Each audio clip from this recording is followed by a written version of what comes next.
जितना आप experience gain करेंगे कि हाँ प्रभु ये काम करता है, ये काम नहीं करता है, इतना तक करता है, इतना तक नहीं करता, ये मेरा पर्सनल काम है। देखिए जब पिछली बार मैंने अपनी क्लास में बात देखी थी कि यूहन्ना पतरस नामक टापू पे क्यों बंद था, क्या कारण थे उसके? दो कारण बताए थे। हाँ, जब जब एक का खेल खराब कर क्या क्या थे बता? परमेश्वर की का वचन और यीशु मसीह की गवाही। एक विश्वासी के जीवन में दो चीजें कौन कौन सी होती है जी? बोलो। परमेश्वर का वचन और यीशु मसीह की गवाही। देखो हर एक जन शायद परमेश्वर का वचन ना जानता, मगर कम से कम यीशु की गवाही तो देखो। वचन एक तो मुझे समझ में आता है, कोई बात नहीं, मगर मुझे यीशु का तजर्बा तो हो, मुझे यीशु मसीह का गवाही का जो मैंने एक्सपीरियंस किया है।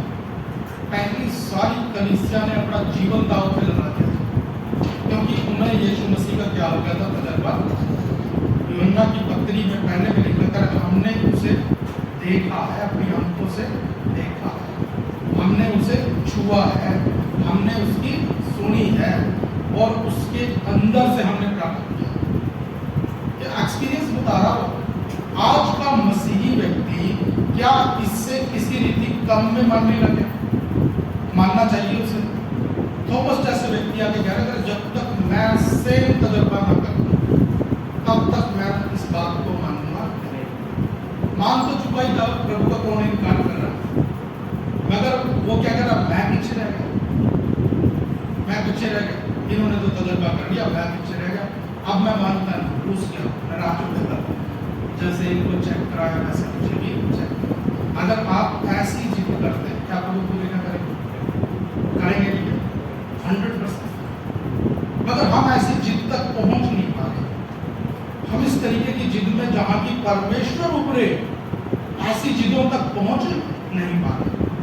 ऐसी जिद करना हमारे अंदर से वो योग्यता जाती जा रही है। पतरस ने उसकी छाया से लोग चंगे हो गए, हमारी छाया से क्यों नहीं होते? ऐसी जिद करना हमारे अंदर से क्या होता जा रहा है? कम होता है। छोड़ो वो बोलते ठीक है, नहीं ना सही। हाथ रखने से पहले सोच विचार में पड़ जाए। अपने विश्वास की यदि चर्चा करने लगे तो उसके अंदर वो क्वालिटी नहीं मिलती जो दूसरे को इम्प्रेस करती। यीशु मसीह के पीछे लोग कैसे आते थे? यीशु मसीह लोगों को इन्विटेशन डालता था, गलील से या दरबार से या यहूदिया से, सामरिया से, बेतनिया से, देकापुलिस से, यहाँ से लोग आके उसके पीछे पीछे बोलिए, खुद बोलिए, बिल्कुल बोलिए। यूहन्ना बपतिस्मा देने वाला था, वो तो वो जंगलों में चिल्ला रहा है अपनी शहर में। अगर वचन के अनुसार अगर इन जगह जी का मैंने नाम लिया और यहाँ तक कि फरीसी, सदूकी, पुलिस वाले, चुंगी लेने वाले, पापी, वेश्याएं, चोर सब आके यूहन्ना से बपतिस्मा लेने। तो मैं आपको बताऊं कि जब हम परमेश्वर के वचनों पर, उसके एक्सपीरियंस पर कायम रहते हैं, तब हम पाएंगे कि लोगों को मनाने बुलाने की जरूरत है। हमें उसके अनुभव तक पहुंचना, हमें उसके अनुभव तक पहुंचना। यीशु मसीह के विषय में नहीं लगा मैं जहां से आया मैं अपने भेजने वाले को जानता हूं, मैं अपने भेजने वाले को जानता हूं। क्या क्या एविडेंस दिए उसने? कह रहा मैं उसकी सुनता हूं, जैसे बोलता है मैं वैसे ही करता हूं, जैसे वो करता है वैसे मैं भी करता हूं, और जो उसकी इच्छा है उसे मैं पूरा करता हूं। तो इन बातों से जानते हैं कि यीशु मसीह हम किसके दम पे सेवकाई दे रहे हैं? अपने एक्सपीरियंस में दम पे सेवकाई दे रहे हैं। आज हमें कोई पूछता तुम कैसे प्रार्थना करते हो? मेरे प्रभु ने कहा है ना? क्या बोला प्रभु ने? प्रभु ने कहा नहीं। हम इसलिए गहराई में समझना, उसने कहा विश्वास करने वालों के ये चिन्ह। प्रभु ने आज्ञा नहीं दी, बल्कि क्या बोला? चिन्ह। अगर ये माइक चलता है तो इसके कुछ चिन्ह है। ऐसे देखेंगे तो अक्सर दिख रहे हैं, इसका मतलब ये चल रहा है, समझ रहे बात? ये आवाज और एम्पलीफाई करेगा जरूर, इसमें कोई दो राय नहीं। तो यीशु मसीह का वचन हमें क्या सिखा रहा है? देखो, हमें सीखना है। हम प्रार्थना क्यों करते हैं? क्योंकि we are eligible to pray. हम प्रार्थना करने के योग्य बनाए गए हैं। क्या कोई वैसी प्रार्थना करने गए? जब यीशु मसीह ने उस गूंगे और बहरे के चंगा किया था तो क्या पुकार मची थी? मैं किसी को याद?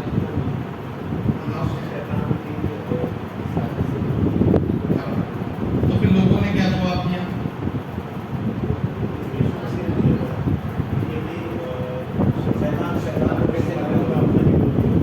पब्लिक में से ये आवाज आई थी कि क्या परमेश्वर पापियों की सुनता? इसराइल में क्या विचार था? क्या परमेश्वर पापियों की सुनता? नहीं सुनता। परमेश्वर पापियों की नहीं सुनता। हम प्रार्थना करने के विषय को अगर आप जानेंगे तो प्रार्थना करने का जो विषय है ये बहुत गंभीर विषय है। बाइबल में प्रार्थना कब से शुरू हुई? कब से शुरू हुई? एनोश के समय में। और इससे पहले तो नहीं। इससे पहले एनोश से पहले कौन हुआ था? शेत था। शेत के पहले कौन था? हाबिल भी था। हाबिल से पहले कौन था? आदम था। और आदम तो परमेश्वर के द्वारा उसकी आत्मा से भी भरा गया, शेत में भी लाया गया और उसकी उपस्थिति में सदा रहता था, मगर प्रार्थना नहीं थी। सर वहां है ना, बिल्कुल आमने सामने रहते थे, बिल्कुल संगति में रहते थे, मगर आप पाएंगे वहां पर प्रार्थना नहीं थी। कई लोग बोले मैं तो परमेश्वर की उपस्थिति में रहता हूँ, इसका मतलब ये नहीं है कि आपका प्रार्थना का जीवन भी होगा।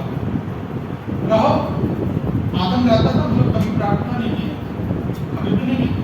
हाबिल भी परमेश्वर की उपस्थिति में गया था, स्वीकार किया गया था, मगर प्रार्थना नहीं थी वहां। मैं क्यों इस बात को कह रहा हूँ कि चोरी छुपके करते होंगे शायद, क्योंकि लिखा है, दर्ज है, लिखा है एनोश के समय पर लोग यहोवा से नाम लेकर प्रार्थना करना। देखो, प्रार्थना इतना गंभीर विषय है। वे लोग जो उसकी उपस्थिति में निरंतर रह रहे हैं, उसके हाथों से बनाए गए, प्रभु की संचालन में चल रहे हैं, उन लोगों के जीवन में प्रार्थना की जाती है। हम कई बार सोचते हैं हमने प्रभु के ऊपर विश्वास कर लिया, प्रभु का दान मेरे ऊपर आ गया, अब मैं उसकी उपस्थिति में बना रहता हूँ, तो अब शायद प्रार्थना भी हो ही नहीं होगी। कई लोग तो इस फोर्स के कारण, इस फ्लो के कारण प्रार्थना के विषय पर ध्यान नहीं दे रहे, क्योंकि उन्हें पता है जाके बोला यीशु मसीह के नाम से निकल जा रहा है कि नहीं? इसके नाम से नहीं, यीशु के नाम से निकल। यीशु के नाम से आप जो चाहो मांगो वो तुम्हें दे दिया जाएगा, वचन लिख रहा है। तो हम कैसे जाने कि प्रेयर मैन है? देखो, प्रेयर मैन होना एक अलग विषय है। प्रेयर मैन होना अलग विषय। ये नहीं है कि मेरे द्वारा चंगाई के कार्य हो रहे हैं इसका मतलब मैं प्रेयर मैन नहीं है, क्योंकि आश्चर्यकर्म, चिन्ह, चमत्कार, भविष्यवाणियां तो रिजेक्ट हुए सेवकों ने भी करी थी। यीशु ने बोला मैं तुम्हें जानता नहीं, तुम कौन हो? तो क्या हुआ? प्रार्थना का जो विषय है, इस विषय को अंडरस्टैंड करना। देखो, आदम जैसे लोग, हवा जैसे लोग ये इस विषय को क्लियर नहीं करते। आगे हाबिल आया, हाबिल ने भेंट क्यों चढ़ाई? इसको पढ़ने के बाद मैंने अंदाजा लगाया, आप भी अंदाजा लगा सकते हैं कि उसने भेंट क्यों चढ़ाई, क्योंकि ही डोंट नो प्रे, उसे प्रार्थना का पता नहीं है। अगर प्रार्थना का पता होता तो फिर वो भेंट चढ़ाने की जरूरत पड़ती। आज मसीह लोगों को भेंट चढ़ाने की जरूरत है क्या? नहीं। देखो, संडे को ऑफरिंग लेके आनी है, उसकी बात नहीं चल रही। हाँ, मुर्गा बकरा नहीं लेके आना, मुर्गा तो चढ़ता ही नहीं था। एक वो क्या बोलते हैं उसको, कबूतर, मेमना, है ना? ये बलिदान चढ़ाने की जरूरत नहीं है। क्यों? क्योंकि हमने क्या सीख लिया? प्रार्थना। या तो आपको प्रार्थना करनी पड़ेगी या आपको बलिदान चढ़ाना, है ना? हाबिल जो है वो कैसे धर्मी ठहरा जी? अपने बलिदान चढ़ाने के बाद। मगर एनोश के समय पर क्या आ चुका था जी? प्रार्थना का समय आ चुका। अब लोग उसका नाम लेकर भी प्रार्थना कर सकते थे। यीशु मसीह ने कहा, यदि मेरे वचन तुम में और तुम मुझ में बने रहो तो जो मांगो वो तुम्हारे लिए हो जाएगा। मैं चाहता हूं कि तुम क्या करो, बहुत सारा फल लाओ और तुम्हारा फल बना जाओ। इन बातों को हमने अंडरस्टैंड करना है कि प्रार्थना का जो विषय है, इस विषय को सीखना पड़ेगा। ये क्यों इम्पोर्टेंट है? नए नियम में इसका एविडेंस इस तरीके से है। पतरस जो प्रेरित लोग हैं वो आके यीशु मसीह से बोलते हैं, प्रभु हमें भी क्या कर प्रार्थना करना सीखो। मगर यहाँ पर एक गड़बड़ हुई, मैं वो बताना नहीं चाह रहा था। मगर यहाँ पर कह रहे जैसे यूहन्ना ने सिखाया, जैसे यूहन्ना ने सिखाया वैसे ही तू भी क्या कर हमें प्रार्थना करना सीख। क्या उनको प्रार्थना करना नहीं आता था? यहूदी थे, बचपन से क्या थे? यहूदी थे, मगर वो क्या नहीं जानते थे? प्रार्थना। वचन की नॉलेज उन्हें थी, मगर क्या नहीं जानते थे? प्रार्थना। तो किस प्रार्थना की बात चल रही है मैं आपको बताऊं। ये उस प्रार्थना की बात चल रही है जिस प्रार्थना से काम, फरीसियों की प्रार्थना तो आती थी, सदूकियों की प्रार्थना तो आती थी, यूहन्ना की प्रार्थना तो आती थी, पर प्रभु जैसे आपकी प्रार्थना से कार्य होते हैं ऐसी प्रार्थना करना हमें। तो प्रार्थना का विषय जो है ये बड़ा गंभीर विषय है। पहला एविडेंस जो आपने बिल्कुल सही पकड़ा वो क्या था कि एनोश के समय पर प्रार्थना क्या हुई थी? उससे पहले नहीं थी। उससे पहले कोई नाम लेकर प्रार्थना नहीं करता था, बस परमेश्वर उनके हृदय की भावना को एज ए फ्रेंड कंसीडर किया करता था।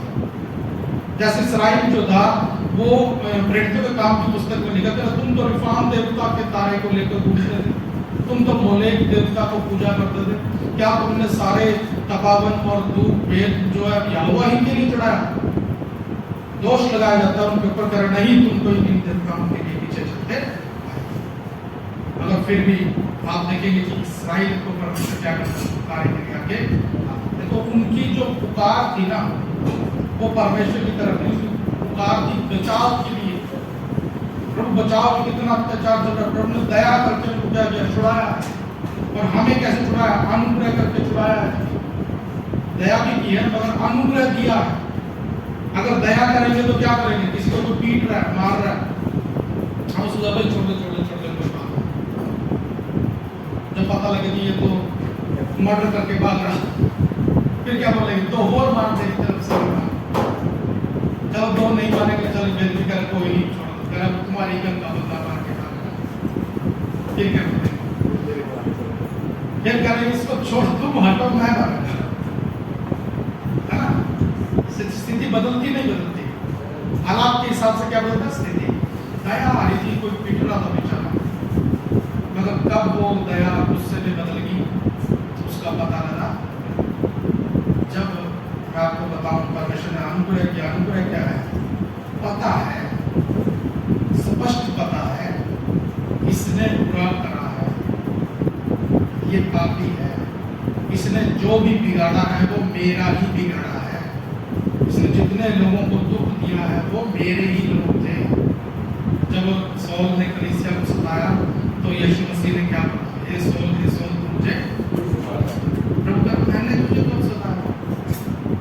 जितने भी काम आपने चर्च के विरुद्ध किए सब किसके विरुद्ध किए?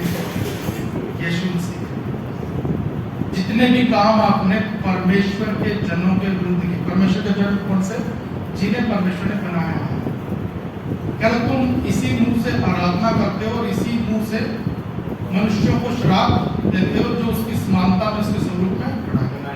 एक मसीह व्यक्ति कैसे भूल सकता है कि मनुष्य परमेश्वर की समानता उसके? इन बातों के कारण कुछ भी बिगड़ाव पड़ रहा है। वो किसका बिगड़ रहा है? परमेश्वर। उसे पता है हम ही है, उसे पता है कि हमने ही ये सारा उल्टे काम करे हैं, मगर वो क्या बोलता है? कोई बात, ये पिता ने क्षमा कर दे क्योंकि ये नहीं जानते कि ये क्या है। ये अनुग्रह है। ये हमें इस प्रार्थना के विषय को यीशु मसीह से सीखना है। फरीसियों की प्रार्थना काम नहीं करेगी, सदूकियों की प्रार्थना काम नहीं करेगी। इसके अलावा और 4 ग्रुप थे यहूदियों में, उनकी प्रार्थना पद्धतियां भी काम करेंगी नहीं। हमारे लिए यीशु मसीह की प्रार्थना काम करेगी, क्योंकि इसके सीखने वालों का लक्ष्य भी सेम था और आज कहीं ना कहीं हमारा भी लक्ष्य सेम है।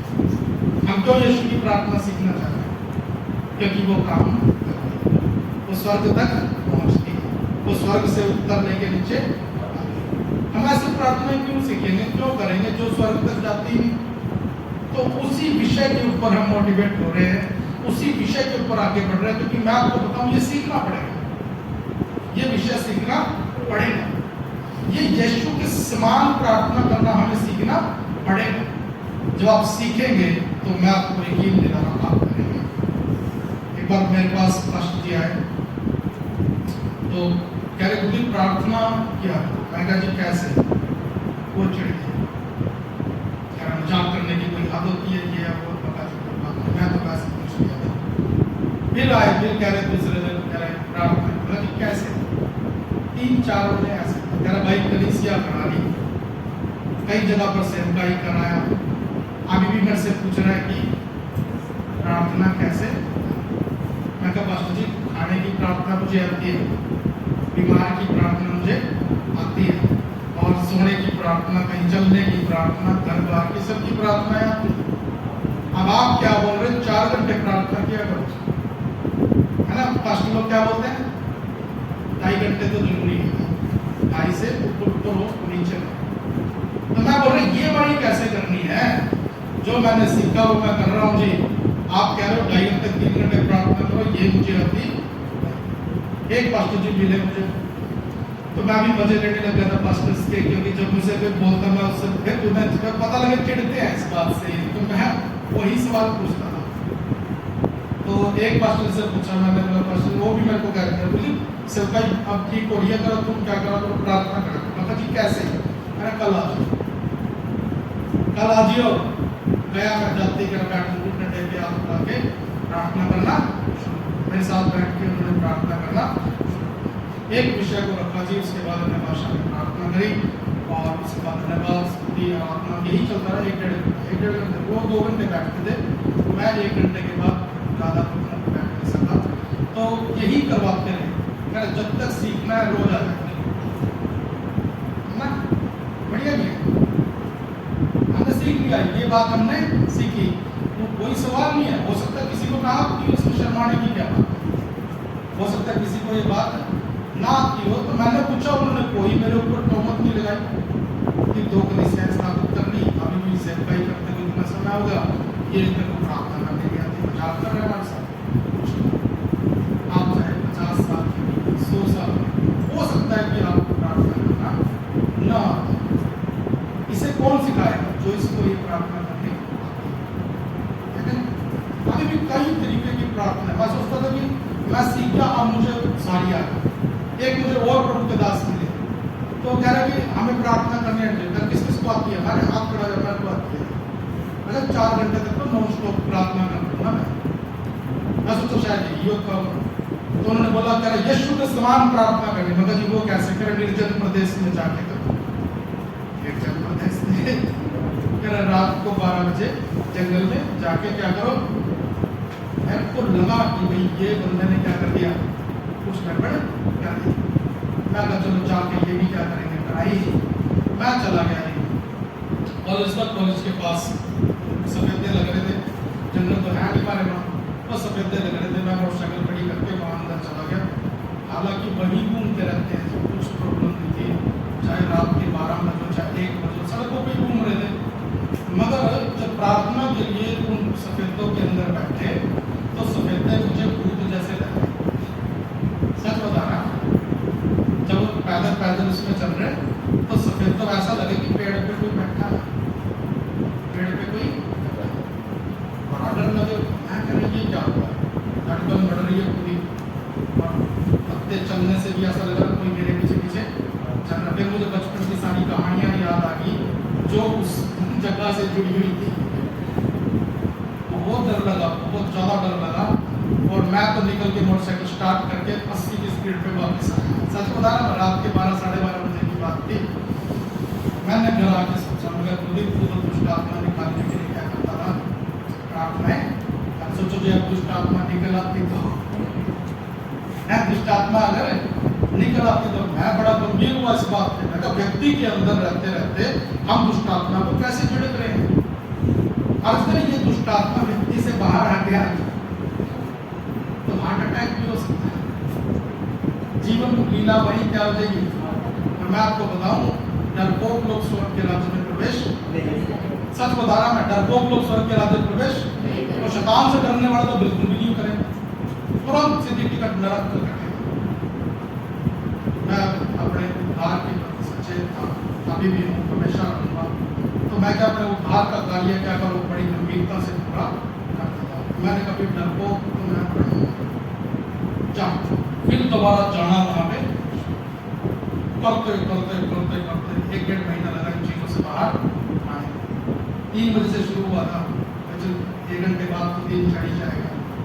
3 बजे से फिर 2 बजे, फिर 1 बजे, फिर 12 बजे, उन्हीं जगहों पर जा जाके, फिर अलग अलग जगहों पर जा जाके, फिर शमशान के पास भी जा जाके प्रार्थना सीख गए।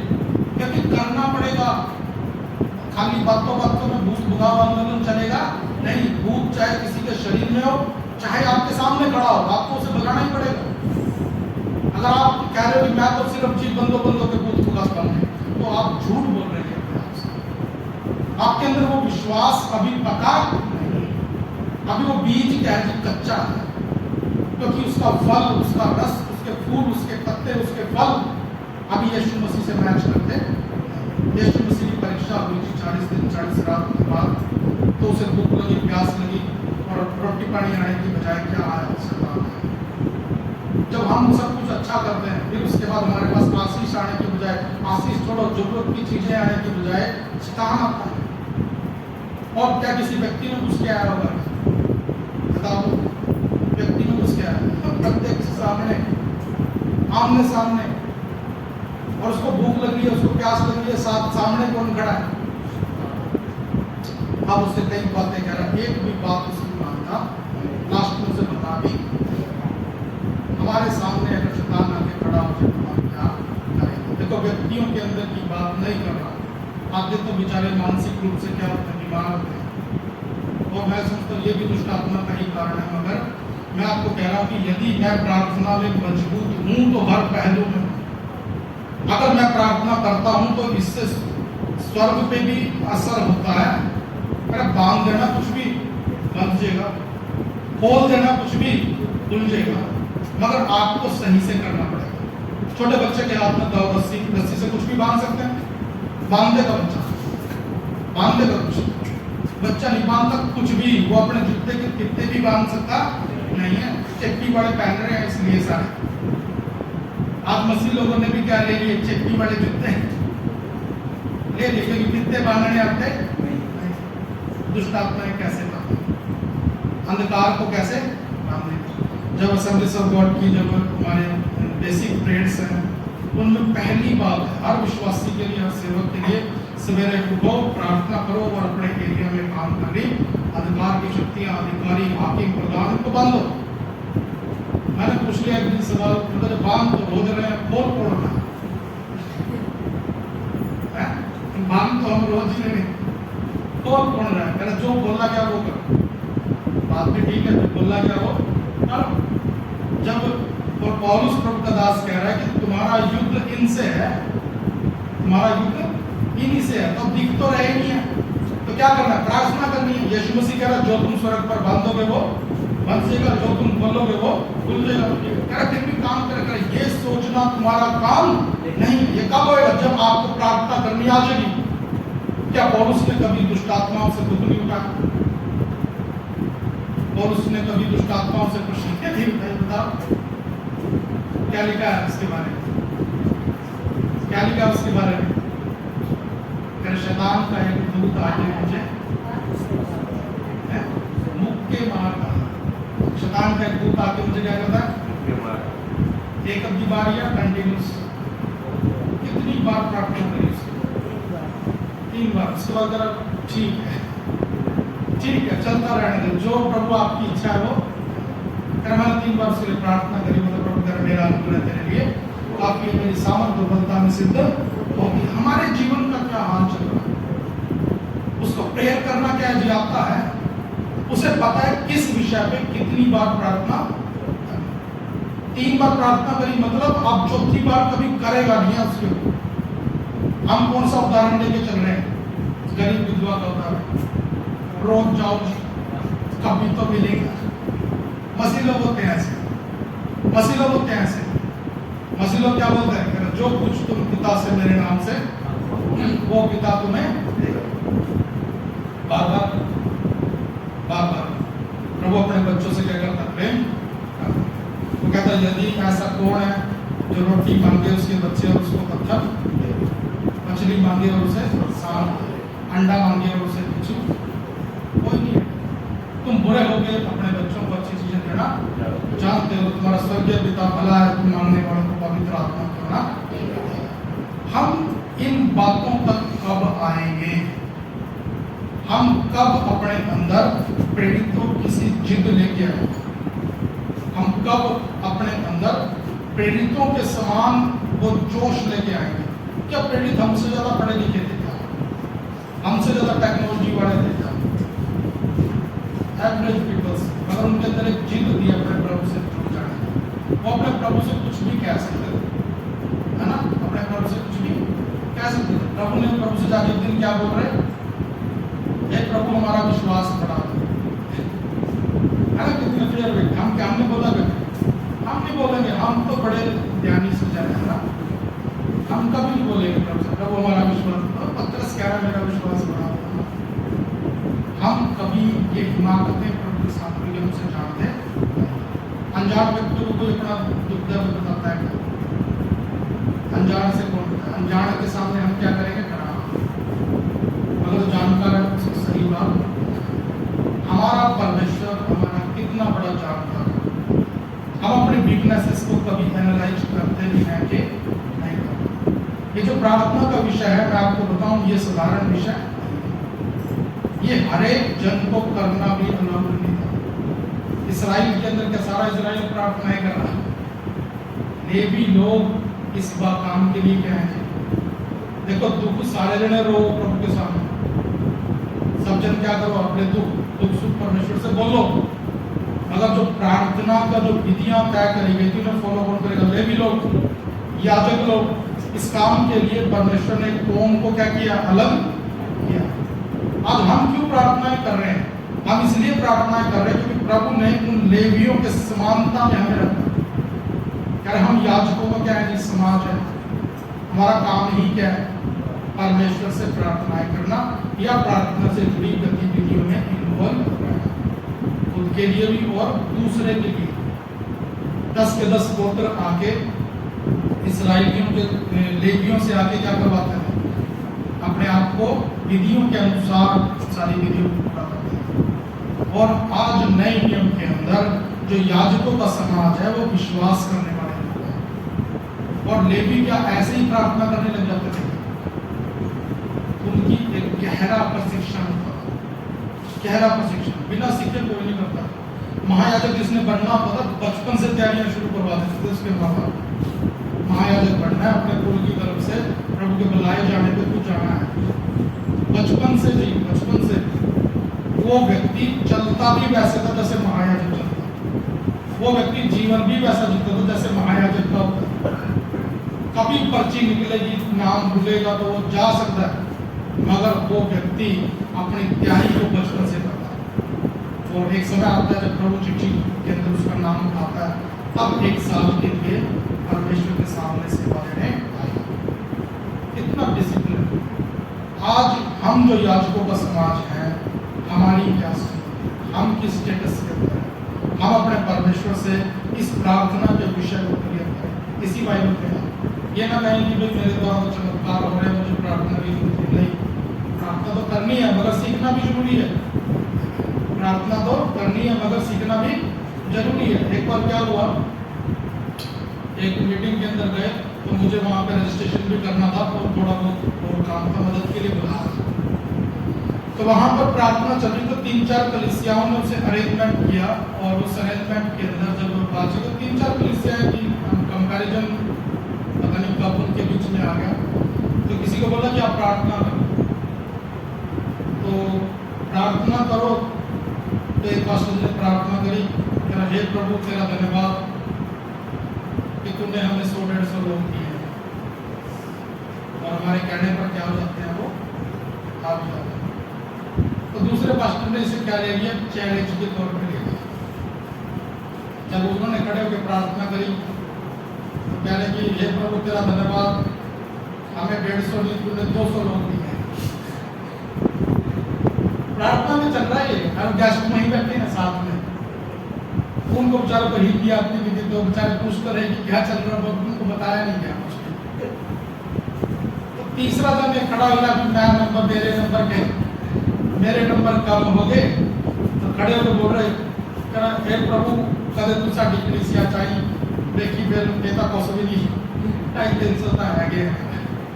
मतलब क्या बातें चल रही है, क्या प्रार्थना में चल रहा है ये सब बातें किसमें चल रही है, इनको प्रार्थना करनी आती है, बताओ। और गंभीरता देखो कि कोई 150 की अगुवाई कर रहा है, कोई 200 की अगुवाई कर रहा है, और कोई 250। प्रार्थना का जो विषय है मैं आपको बताऊं, ये परमेश्वर से जुड़ना है। कौन प्रार्थना करता है, कौन प्रार्थनाएं करता है, बताओ। कौन प्रार्थनाएं करता है, जो परमेश्वर से बात करना चाहता है ना, वो पवित्र आत्मा गवाही करे, जिसकी पवित्र आत्मा अगुवाई करे, छोड़ के जीना और कोई विचार हो, कुछ भी बोल सकते हैं, सब ठीक ही होगा। हर कारण से हम क्या कर सकते हैं, उन्होंने किस किस कारण से प्रार्थना कर दी, वो भी तो कर ही देगा ना। अगर आप ठीक बता रहे हैं, और बताओ, आप बताओ। संबंध बढ़ाए, और आप बताओ।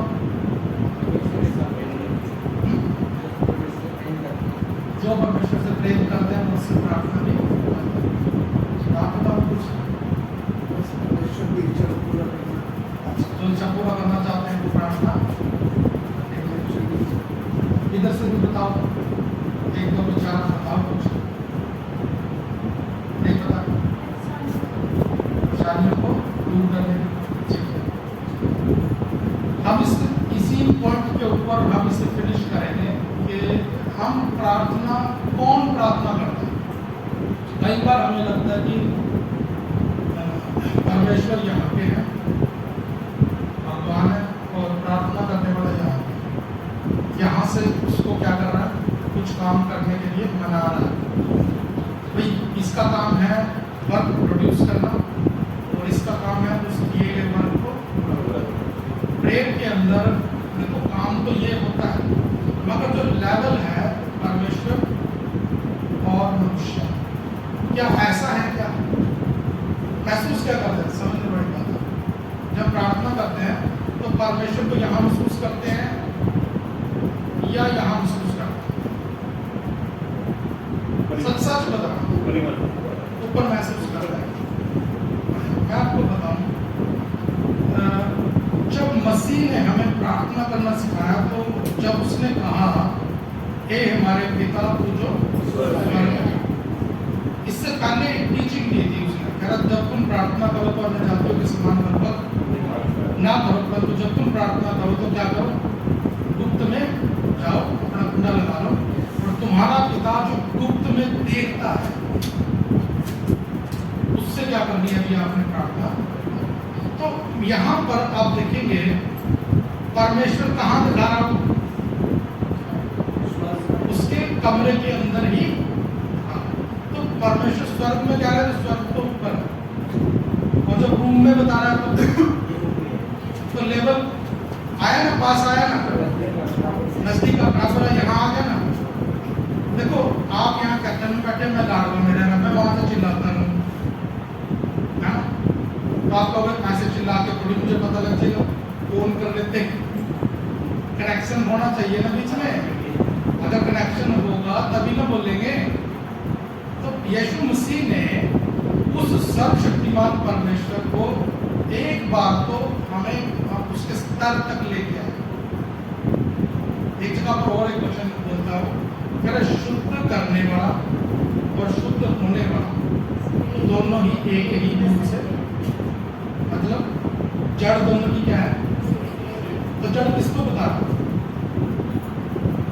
जड़ किसको बता रहा है? अच्छा एक और बात, एक वंशावली के अंदर लिखा, कह रहे कि हनोक उसका पुत्र था, हनोक फिर शेख उसका पुत्र था, फिर आदम परमेश्वर का। आदम किसमें से निकल गया है? यीशु मसीह किसमें से निकल गया है? हम आदम में से निकल के आए ना, फिर हम उसमें जुड़ गए। यानी कि अगर आदम परमेश्वर का पुत्र है, वैसे ही यीशु मसीह भी परमेश्वर का, और हम भी किसके पुत्र हैं? मगर आदम के जरिए अब उससे रिकंसल्ट नहीं करते, बल्कि दूसरे आदम के जरिए यीशु मसीह परमेश्वर के साथ रिकंसल्ट है। तो अब कह रहे कि मूल वो जड़ वो कौन है? वो सर्वशक्तिमान परमेश्वर स्वयं है। कह रहे दोनों ही क्या है? एक ही मूल से है, इसलिए वो हमें भाई कहने से लज्जाता नहीं तो फिर भक्त और भगवान का रिश्ता बनता है। लेकर भक्त के बस में है भगवान है। ये सिर्फ कहाँ चलता है जी? कथा कहानियों में। सर्वशक्तिमान प्रभु, इसीलिए सर्वशक्तिमान प्रभु है, उसकी 5 क्वालिटीज हैं, और 5 क्वालिटीज में एक क्वालिटी है कि वो सर्वशक्तिमान परमेश्वर है। नीति वचन कहता है उसका कोई सलाहकार नहीं है। कई लोग बोलते हैं नीति वचन के कई चैप्टर्स को पढ़ के, ये देखो जी बुद्धि उसको सलाह देगी। भाई किसी की सलाह नहीं लेता, लेकिन परमेश्वर होने की 5 क्वालिटी से 5 क्वालिटियों में एक है सर्वज्ञानी परमेश्वर। सब जानता है, सब जानता है, उसे किसी की सलाह की जरूरत नहीं। उस चैप्टर को पढ़ के लोग क्या कर लेते हैं? उसका मिसयूज। देखो जी इस डिपेंडेंट ऑन नहीं है, वो उसके ऊपर डिपेंड हो ही नहीं सकता है।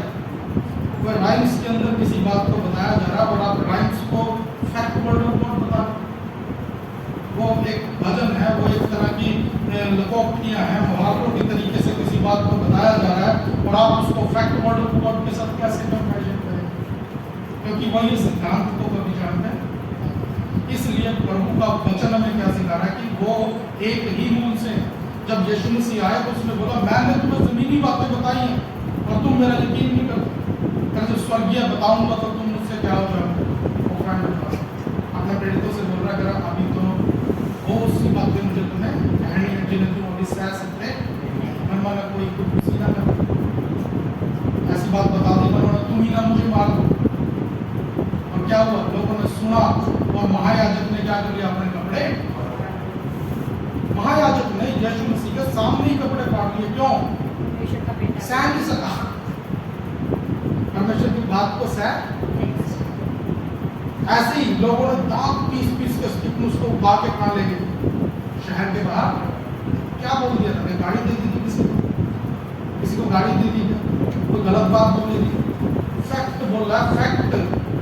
और उसकी ये बातें आराधनालय में तो बाद में आई, इससे पहले तो कहाँ घूम रही थी? पूरे शहर में घूम रही थी। और हर बार जब वो प्रचार करता था, कभी अंधा देख रहा होता था, कभी लंगड़ा चल रहा होता था, कभी मुर्दा जी रहा होता था। तो लोगों को प्रूफ कैसे किया कि ये वर्ड ऑफ गॉड है?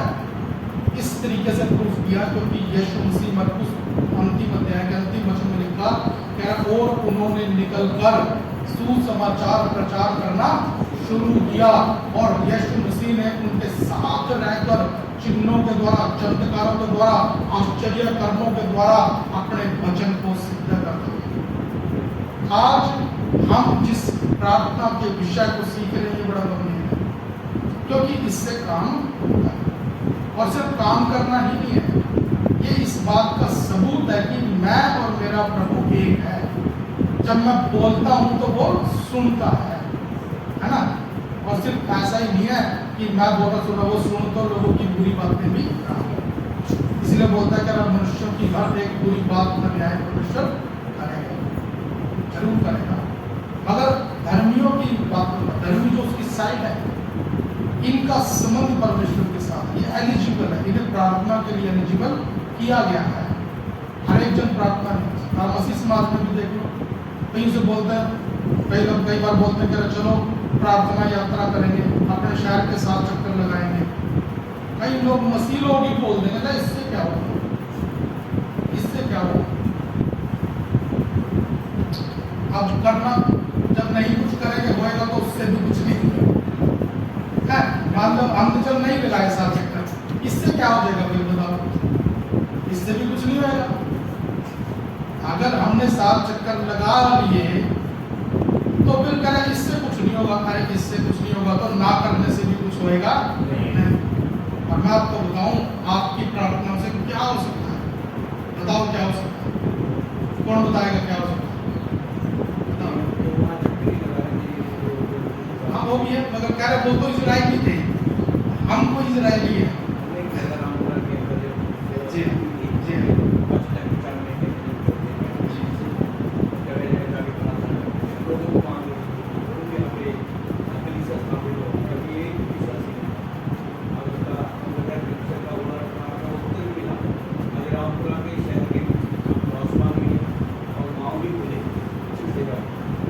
प्रेरितों का तरीका है जी, प्रार्थनाओं के द्वारा। आप देखो ना, ये हमने पिछली क्लास में देखा था शायद, जब पौलुस और सिलास थे वो शहर के अंदर घूम रहे थे, क्या प्रचार कर रहे थे? क्या प्रार्थना रूपी पूरे शहर में घूम रहे हैं, कोई प्रचार नहीं कर रहे, एक शब्द भी मुंह से निकाल नहीं रहे। और एक दुष्टात्मा से भरी हुई वो गुलाम लड़की आगे क्या बोल रही है? ये आगे परमेश्वर के जन, ये आगे परमेश्वर के जन, ये हमें उद्धार की कथा सुनाएंगे, ये होगा। तो वो दुखी हो गया, 3 दिन में वो क्या हो गया? दुखी हो गया। वो क्या बोल रहा था? अभी प्रेयर टाइम चल रहा है और तुम किसको घुसा रहे हो बीच में? प्रचार को, हमारी बातें ऊपर ना करो। गुप्त तरीके से क्या कर रहे थे? घूम घूम के प्रार्थनाएं कर रहे थे, अवसर को ढूंढ रहे थे, लोगों के साथ कनेक्ट कर रहे थे। एक सेवक ने हमें सिखाया, कह रहा जब भी तुम नई जगह पर सेवकाई शुरू करो तो फिर तुमने क्या करना? घूमना है, लोगों की गलियों में जा जाके घूमना है, जाओ लोगों की तरफ देखो ध्यान से कि वो कैसे जी रहे हैं, क्या कर रहे हैं, कैसे कर रहे हैं। क्योंकि प्रभु का धन्यवाद, मिशनरी लोग मिले, इवेंजलिस्ट लोग मिले और असली वाले मिले, नकली वाले नहीं।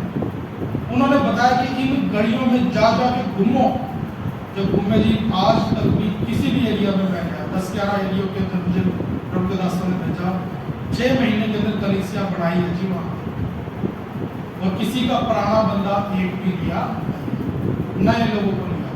क्या करते थे हम कोई एक्सपर्ट थोड़ा यूपी में गए जिसमें आज विरोध तो पहले भी विरोध था, ऐसे ऐसे नाटकीय तरीकों से समाचार सुनाया कि हमें खुद हंसी आ जाती। मगर प्रभु ने काम किया जी, जो प्रेरितों का तरीका है वो प्रभु के आगमन तक चलेगा। समझ रहे बात? प्रेरितों का तरीका प्रभु के आगमन तक चलेगा। तो आज हम इन बातों को ध्यान से समझ लें कि हम प्रार्थना करते हैं क्योंकि हमें एलिजिबल किया गया। अगर एलिजिबल व्यक्ति प्रार्थना करेगा तभी कुछ बनेगा, दूसरा नहीं कर सकता इसका। दूसरों ने किया तो क्या हुआ? पीट दिया पकड़ के, दूतों ने उसे क्या कर दिया? पीट दिया पकड़ के। 7 लोग थे, एक बंदे ने 7 लोगों को पीट दिया, क्योंकि क्या किया? अंदर से कनेक्टिविटी। प्रार्थना जो है एक ऐसा विषय है, प्रभु के लोगों हमने इसे सुना। क्यों प्रार्थना करते हैं? क्योंकि हम एलिजिबल कराए गए, हम रिस्पॉन्सिबल हैं प्रार्थना को लेकर। मगर आज मसीह लोग शायद इस विषय को नहीं जानते, शायद दूसरी चीज़ों से इस बातों को सप्लीमेंट करने की कोशिश करें। आप कितना भी वचन पढ़ो, प्रार्थना को कभी भी वो सप्लीमेंट नहीं कर सकता। प्रार्थना की कमी को आपके वचन की नॉलेज पूरी नहीं कर सकेगी, और वचन की कमी को प्रार्थना कभी पूरा कर नहीं सकती। दोनों चीजें अलग हैं। प्रार्थना का अलग प्रभाव है, वचनों का सेवा का अलग है, शक्ति का अलग, पवित्र जीवन जीने का अलग। तो हम अलग अलग विषयों को ऊपर क्या करें? मास्टर बने। अगर हम विषयों में सिद्ध नहीं बनेंगे तो आधे कचरे विषयों से सारे गायब हो जाएंगे। 10 सितंबर के पेपर की तैयारी करके जाओ और पास। एक जन कह रहा है सारे को ला के कह रहा है कम से कम 40-45 नंबर बन रहे हैं, ये भी कि सारों के नाम का एक ही पे तो कर दो पास। ऐसी ऐसी बातें हमारे अंदर से ना आए, इसलिए क्या करें? पूरी तैयारी करके जाए। कई लोग करें कोई बात नहीं, हमारे में सारे मिला के 10 हुए, मैं पक्के थे।